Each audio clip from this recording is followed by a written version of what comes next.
Hello viewers, AFJA study চ্যানেলে তোমাদের আজকে আরও একবার স্বাগত জানাচ্ছি।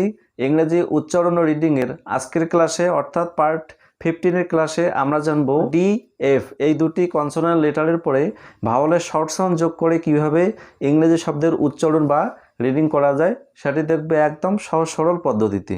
সো কথা না বাড়িয়ে চলো ক্লাসটি শুরু করি। আজকে আমরা ইংরেজি উচ্চারণ ও রিডিংয়ে নতুন ট্রিক্সের পার্ট 15 এর ক্লাসে জানবো ডি এফ এই দুটি কনসোনেন্ট লেটারের পরে শর্ট সাউন্ড অফ ভাওয়েলস, ভাওয়েলের শর্ট সাউন্ড দিয়ে কিভাবে সহজ সরলভাবে ইংরেজি উচ্চারণ ও রিডিং শেখা যায় সেটি দেখব। প্রথমে আমরা ডি এফ এর সঙ্গে ভাওয়েলগুলির যে শর্ট সাউন্ড, যেমন এ ভাওয়েলের ই ভাওয়েলের এ, I ভাওয়েলের E, O ভাওয়েলের O, you ভাওয়েলের আ, এই যে সাউন্ডগুলো এগুলো আমরা ডি এফ এর সঙ্গে যোগ করে প্রথমে দুটো করে লেটারের সাউন্ড দেখব, তারপরে আমরা বড় বড় শব্দে এই সাউন্ডগুলোর প্রয়োগ দেখব। ঠিক আছে, তো প্রথমে আমরা ডি দেখব। ডির পরে এ বসলে দেখো ডির জন্য ড হয়, আর এর শর্ট সাউন্ড হলো এর শর্ট সাউন্ড কি তো ড আর মিলে হয়ে গেল ড্যা। একই রকম করে ডির জন্য ড, ইর জন্য শর্ট সাউন্ড এ হয়ে যাবে ডে, ড আর মিলে হয়ে যাবে ডে।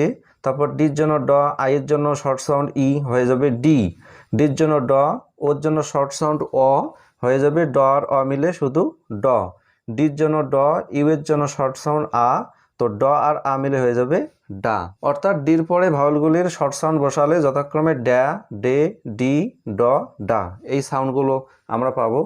এবার আমরা এই সাউন্ডগুলোকে কাজে লাগিয়ে বিভিন্ন শব্দে প্রয়োগ দেখব। যেমন দেখো ডি এ এম, ডি এর জন্য আমরা অলরেডি কি পেয়েছি, ড্যা পেয়েছি, তার সঙ্গে এম এর জন্য ম, ড্যাম, এর অর্থ হলো বাদ। তারপরে হলো ডি ই, ডি ইর জন্য ডে, সিকের জন্য ক, সিকের আমরা সাউন্ড পাই কর মতো, তো ডে আর ক মিলে হয়ে গেল ডেক, এর অর্থ হলো জাহাজের পাটাতন। তারপরে দেখো ডি আই এর জন্য আমরা কি পাই ডি, তারপরে জির জন্য গ, ডিগ, এর অর্থ হলো খনন করা। ডি ওর জন্য আমরা কি পাই ড পাই, তারপরে জির জন্য গ, ডগ, এর অর্থ হলো কুকুর। ডি ইউ এর জন্য আমরা ডা পাই, আর সিকের জন্য শুধু ক, ডাক, এর অর্থ হলো পাতিহাঁস। তাহলে ডির পরে ভাওয়ালের শর্ট সাউন্ড যোগ হলে কি উচ্চারণ বা রিডিং পাই সেটা ক্লিয়ার হয়ে গেল। এবার আমরা এফের সঙ্গে ভাওয়ালের শর্ট সাউন্ড যোগ করে বিভিন্ন শব্দে ইংরেজি রিডিং বা উচ্চারণের প্রয়োগটা দেখব। এখানে দেখো এফের পরে আমি এ বসিয়েছি, তো এফের জন্য আমরা ফ পাই, আর এই ভাওয়ালের শর্ট সাউন্ড হলো তো ফ আর মিলে হয়ে গেল ফ্যা। একই রকম করে এফ ই, এফের জন্য ফ, ইর জন্য শর্ট সাউন্ড তো ফ আর মিলে হয়ে গেল ফে। তারপর এফের জন্য ফ, আই ভাওয়ালের শর্ট সাউন্ড ই, তো ফ আর মিলে হয়ে গেল ফি। এফের জন্য ফ, ও ভাওয়ালের শর্ট সাউন্ড হলো অ, তো ফ আর মিলে হয়ে গেল ফ। তারপরে দেখো এফ ইউ, এফের জন্য ফ, ইউ ভাওয়ালের শর্ট সাউন্ড তো ফ আর মিলে হয়ে গেল ফা। তাহলে এফ লেটারটির সঙ্গে ভাওয়ালের শর্ট সাউন্ড যোগ হলে ফ্যা, ফে, ফি, ফ, ফা এই সাউন্ডগুলো আমরা পাই। এবার আমরা শব্দে প্রয়োগ দেখব। যেমন এফ এ টি, এফ এর জন্য আমরা ফ্যা পাই, আর টির জন্য ট, ফ্যাট, এর অর্থ হলো মোটা।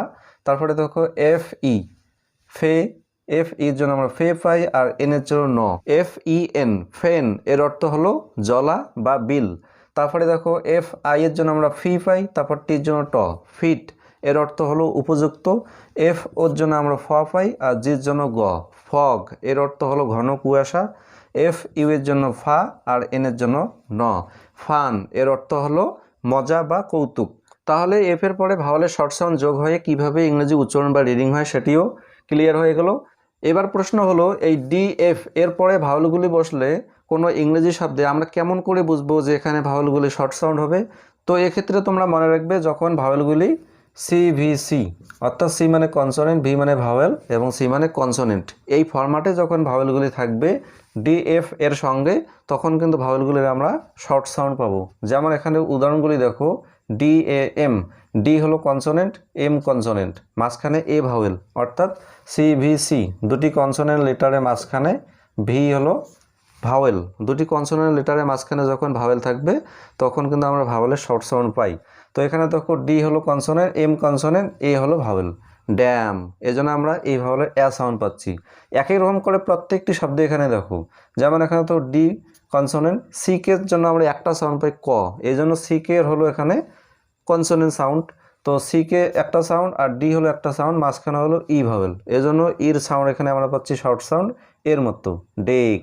ঠিক আছে, তো এইরকম করে প্রত্যেকটি শব্দে কিন্তু এখানে দেখো দুটি কনসোনেন্ট লেটারের মাঝখানে ভাওয়েলগুলি রয়েছে, তাই এই শব্দগুলিতে আমরা ভাওয়েলের শর্ট সাউন্ড পাচ্ছি। ঠিক আছে, সো গাইজ আজকে এই পর্যন্ত। ভিডিওটি ভালো লাগলে অবশ্যই লাইক ও শেয়ার করে দেবে, আর এই চ্যানেলে নতুন হয়ে থাকলে সাবস্ক্রাইব করে অল নোটিফিকেশন বেল অন করে রাখবে। সো আজকে এই পর্যন্তই, এরপর সাক্ষাৎ হচ্ছে পরের কোনো ক্লাসে। ভালো থেকো, সুস্থ থেকো। So keep watching AFJA study and keep learning.